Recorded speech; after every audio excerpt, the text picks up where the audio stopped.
الحمدللہ رب العالمین والصلاة والسلام علی سید المرسلین اما بعد فاعوذ باللہ من الشیطان الرجیم بسم اللہ الرحمن الرحیم صلو علی الحبیب صلی اللہ علی محمد صلی اللہ علیہ وآلہ وسلم۔ مسلمانوں کے چوتھے خلیفہ مولا کائنات حضرت علی المرتضیٰ رضی اللہ تعالیٰ عنہ سے مروی ہے، اللہ پاک کے سب سے آخری نبی رسول ہاشمی صلی اللہ علیہ وآلہ وسلم نے فرمایا، تمہارا مجھ پر درود پاک پڑھنا تمہاری دعاؤں کے لیے محافظ، تمہارے رب کی رضا کا سبب اور تمہارے جسموں کی زکوٰۃ ہے۔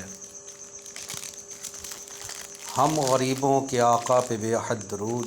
ہم فقیروں کی ثروت پہ لاکھوں سلام، سبب ہر سبب منتہائے طلب، علت جملہ علت پہ لاکھوں سلام۔ صلو علی الحبیب صلی اللہ علیہ محمد صلی اللہ علیہ وسلم۔ قرآن پاک پڑھنے کے حوالے سے میں بیان کر رہا ہوں۔ حضرت عقبہ بن عامر رضی اللہ تعالیٰ عنہ فرماتے ہیں، ایک دن حضور نبی رحمت شفیع امت صلی اللہ علیہ وسلم ہمارے پاس صفحہ چبوترا پر تشریف لائے اور فرمایا، کیا تم میں سے کوئی یہ پسند کرتا ہے کہ روزانہ وادی بطحان یا عقیق کی طرف جائے اور وہاں سے بغیر کوئی گناہ کیے اور بغیر قطع رحمی کے موٹی آنکھوں والی اونٹنیاں لایا کریں؟ تو ہم نے عرض کی، جی یا رسول اللہ صلی اللہ علیہ وآلہ وسلم، ہم پسند کرتے ہیں۔ تو مالک دو جہاں سیاح لامقام صلی اللہ علیہ وآلہ وسلم نے فرمایا، تم میں سے جو شخص صبح کے وقت مسجد میں جائے اور کتاب اللہ کی 2 آیتیں سیکھے یا سکھائے، تو وہ 2 آیتیں ان 2 اونٹنیوں سے اور 3 آیتیں 3 اونٹنیوں سے اور 4 آیتیں سیکھنا سکھانا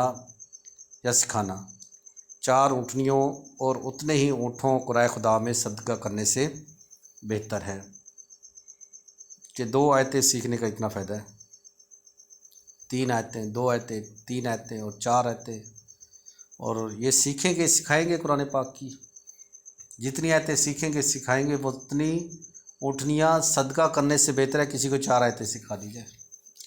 حضرت ابو ہریرہ رضی اللہ تعالیٰ عنہ نبی پاک صاحب اللہ صلی اللہ علیہ وسلم سے روایت کرتے ہیں، حضور صلی اللہ علیہ وآلہ وسلم نے فرمایا، جب لوگ اللہ پاک کے گھروں میں سے کسی گھر میں جمع ہو کر قرآن کریم کی تلاوت کرتے ہیں اور آپس میں ایک دوسرے کو سکھاتے ہیں، ان پر سکینہ نازل ہوتا ہے۔ جب لوگ قرآن کریم کی تلاوت کے لیے ایک دوسرے کے گھر میں جمع ہوتے ہیں اور آپس میں ایک دوسرے کو قرآن پاک پڑھتے اور سکھاتے ہیں، تو اب کیا ہوتا ہے، اللہ پاک کی رحمت انہیں ڈھانپ لیتی ہے اور فرشتے ان کی حفاظت کرتے ہیں اور اللہ پاک اپنے پاس ان کا ذکر فرماتا ہے اور ان پر سکینہ نازل ہوتا ہے۔ حضرت امام عمش رضی اللہ تعالیٰ عنہ فرماتے ہیں، حضرت عبداللہ بن مسعود رضی اللہ تعالیٰ عنہ لوگوں کو قرآن کریم پڑھا رہے تھے کہ ایک دیہاتی آپ کے پاس سے گزرا اور پوچھنے لگا کہ یہ لوگ کیا کر رہے ہیں؟ آپ رضی اللہ تعالیٰ عنہ نے فرمایا، آخری نبی مکی مدنی محبوب صلی اللہ علیہ وآلہ وسلم کی وراثت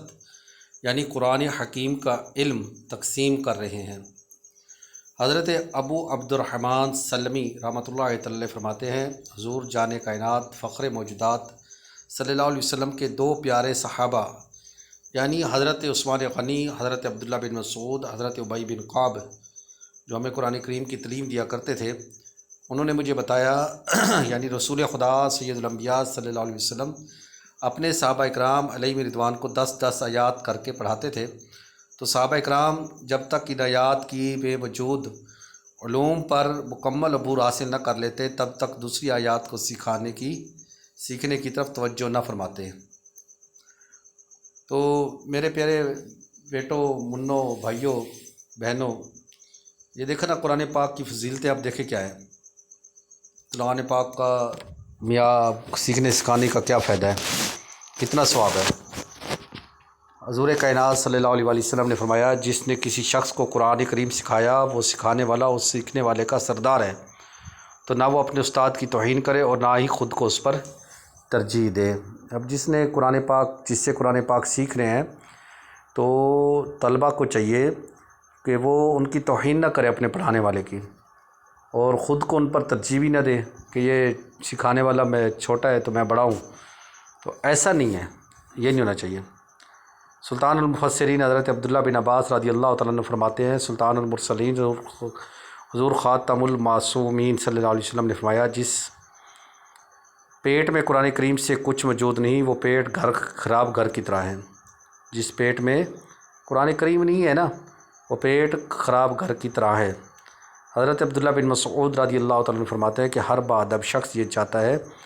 کہ اس کا ادب کیا جائے، اور بے شک اللہ پاک کا ادب قرآن کریم ہے۔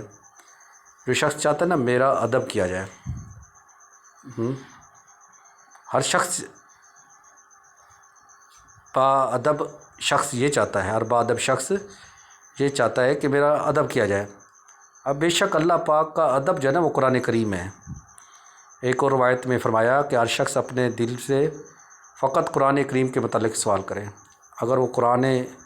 سے محبت کرتا ہے تو وہ اللہ اور اس کے رسول سے بھی پیار کرتا ہے۔ یقین مانے قرآن سے محبت اللہ اور اس کے رسول سے محبت ہے۔ نے کہا کہ جو قرآن کریم سے محبت کرتا ہے وہ اللہ اور اس کے رسول سے بھی محبت کرتا ہے۔ اللہ پاک ہمیں قرآن پاک کی تعلیم سے، قرآن پاک کی تلاوت سے ہمارے دلوں کو مزین کرے، جگمگائے۔ ہم ہمیشہ قرآن پاک پڑھنے پڑھانے والے بنے، قرآن سیکھنے سکھانے والے بنے، تو قرآن کی محبت ہمارے دلوں میں اجاگر ہو۔ کروڑوں شافیوں کے پیشوا حضرت امام شافعی رحمۃ اللہ تعالی فرماتے ہیں، جس نے قرآن سیکھ لیا اس کی قیمت بڑھ گئی۔ حضرت ابو وائل رضی اللہ تعالیٰ رحمۃ اللہ تعالی فرماتے ہیں، حضرت عبداللہ رضی اللہ تعالیٰ سے پوچھا گیا کہ آپ روزے بہت کم رکھتے ہیں، تو آپ نے فرمایا میں روزہ مجھے تلاوت قرآن سے کمزور کر دیتے ہیں، اور قرآن کی تلاوت کرنا مجھے روزے رکھنے سے زیادہ محبوب ہے۔ قرآن کی تلاوت کرنا مجھے تلاوت قرآن سے کمزور کر دیتا ہے۔ آپ روزے بہت کم رکھتے ہیں۔ انہوں نے کہا کہ میں جب روزے رکھتا ہوں تو مجھے تلاوت قرآن کم ہو جاتی ہے،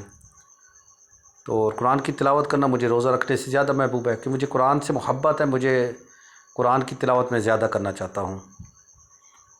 حضرت سعید بن نواس رضی اللہ تعالیٰ فرماتے ہیں کہ جب میں نے اپنے بیٹے کو قرآن سکھا دیا، اس کو حج کروا دیا، اس کی شادی کر دی، تو میں نے اس کا حق ادا کر دیا، بس میرا آپ کو حق اس پر باقی ہے۔ اپنے بیٹے کو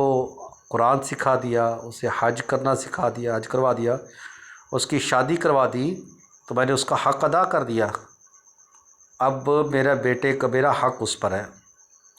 حضرت اسلام بن ابی موتی رحمۃ اللہ تعالی علیہ بیان کرتے ہیں، حضرت قتادہ رحمۃ اللہ تعالی علیہ فرماتے ہیں اور آیا کرتے تھے، اپنے دلوں کو آباد کرو، اپنے دلوں کو آباد کرو، اپنے گھروں کو آباد رکھو۔ راوی فرماتے ہیں میرے خیال میں ان کا مقصد تھا کہ اپنے گھروں کو قرآن سے آباد کرو، میرے گھروں کو اپنے قرآن سے آباد کرو،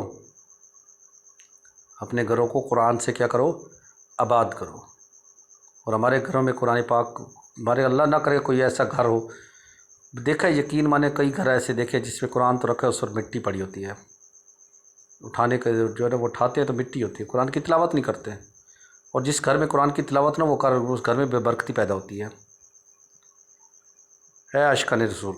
قرآن کریم عربی زبان میں عربی آقا صلی اللہ علیہ وسلم پر نازل ہوا، اور رسول عربی صلی اللہ علیہ وسلم نے اسے عربی لہجے میں پڑھنے کا حکم ارشاد فرمایا۔ اقرأ القرآن بلحون العرب، یعنی قرآن کریم کو عربی لہجے میں پڑھو،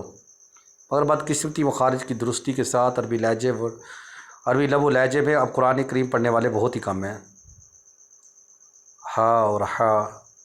زال، زا، ضا اور ضاد، سا، سین اور صاد اور عین اور حمزہ میں فرق کر کے پڑھنے والے بہت کم ہیں۔ یاد رکھیے درست مخارج کے ساتھ قرآن پڑھنا فرض ہے۔ لحن جلی یعنی حرف کو حرف سے بدلنے کی وجہ سے، لحن جلی ہوتا ہے حرف کو حرف سے بدلنے کی وجہ، اگر پانا فاسد ہو جائے تو نماز بھی فاسد ہو جاتی ہے۔ لحن جلی کی صورت میں پیدا ہونے والی چند غلطیوں کے متعلق جانتے ہیں۔ ایک حرف کو دوسرے حرف سے بدل دینا، مثلا الحمد کو الحمد سے پڑھنا، ساکن کو متحرک یا متحرک کو ساکن پڑھنا، جیسے خلقنا کو خلقنا پڑھنا، خلقنا پڑھنا، اور ساکن کو متحرک ختم اللہ کو ختم اللہ پڑھنا، اور متحرک کو ساکن۔ حرکت کو بدل کر حرکت سے بدل دینا، انعمتا کو انعمتو پڑھنا، کسی حرف کو بڑھا دینا یا گھٹا دینا، فعلا کو فعلا پڑھنا بڑھانا، لم یولد کو لم یلد پڑھنا، یولد پڑھنا گھٹانا، مختلف مشدد کو اور مشدد کو مخفف پڑھنا، جیسے کاذبہ کو کذبہ پڑھنا، مخفف کو مشدد اور جیسے صدق کو صدق کا پڑھنا، مشدد کو مخفف یعنیز، و طبہ کو وقت پہ خیال نہ کرے سے و طب ہو جاتا ہے، مد لازم مد متصل میں کسر کرنا، یعنی دالن کو دالن پڑھنا مد لازم، والسمائی کو والسمائی پر مد متصل پڑھنا۔ تو میرے پیارے بھائیوں، وہ عظیم اور لاریب کتاب جسے پڑھنے کے لیے اچھے فضائل اور برکات ہیں، افسوس اول تو ہم اس کی تلاوت ہی نہیں کرتے ہیں تو لا علمی کے باعث کیسی بڑی غلطی کر جاتے ہیں۔ سیکھنے کی کوشش کریں تو خیال جاتا ہے کہ آپ اتنے بڑے ہو گئے ہیں، بال بچوں والے ہو گئے، اب اس عمر میں کیسے سیکھیں گے؟ تو میرے بھائیوں، آپ کوشش کریں، آن لائن الحمدللہ قرآن پاک پڑھنے کی سہولت موجود ہے، خود بھی سیکھیں اور دوسرے اپنے لوگوں کو بھی بھیجیں، داخلہ کروائیں۔ انشاءاللہ یہ بہت بڑا صدقہ جاریہ کا ثواب کا کام ہے، تو انشاءاللہ تھوڑا تھوڑا کر کے انشاءاللہ اللہ نے چاہا تو قرآن پاک پڑھنا سیکھنا سکھانے کی ترکیب بن جائے گی انشاءاللہ۔ تو کوشش کر کے آپ کے علاقے میں جو بھی بچے بچیاں پڑھنے والے ہیں ان کو داخلے کی ترکیب لازماً بنائیں، اللہ پاک اپنا فضل فرمائے گا انشاءاللہ، تو یہ آپ کے لیے بہت بڑا صدقہ جاریہ بھی ہوگا۔ اللہ پاک آپ کے علم میں، عمل میں، عزتوں میں دن دگنی رات چگنی ترقی عطا فرمائے۔ اس کے علاوہ جو بھی صدقہ و خیرات نکالے کوشش کر کے وہ اپنے مدرسوں کو، مدرسہ نور القرآن، مدرسہ مصباح القرآن کو عطا فرمائیں۔ بس جامع مسجد فضان مصباح القرآن بنانی ہے، اس کے معاملات بھی ہیں، تو آپ مہربانی کر کے آپ کے جو بھی صدقہ و خیرات کریں نکالیں، تعاون کریں ہمارے ساتھ، انشاءاللہ آگے بڑھیں، اور انشاءاللہ اللہ نے چاہا تو ہم ان چیزوں کو آگے بڑھا کر چلیں انشاءاللہ۔ صلو علی الحبیب صلی اللہ علیہ محمد صلی اللہ علیہ وسلم۔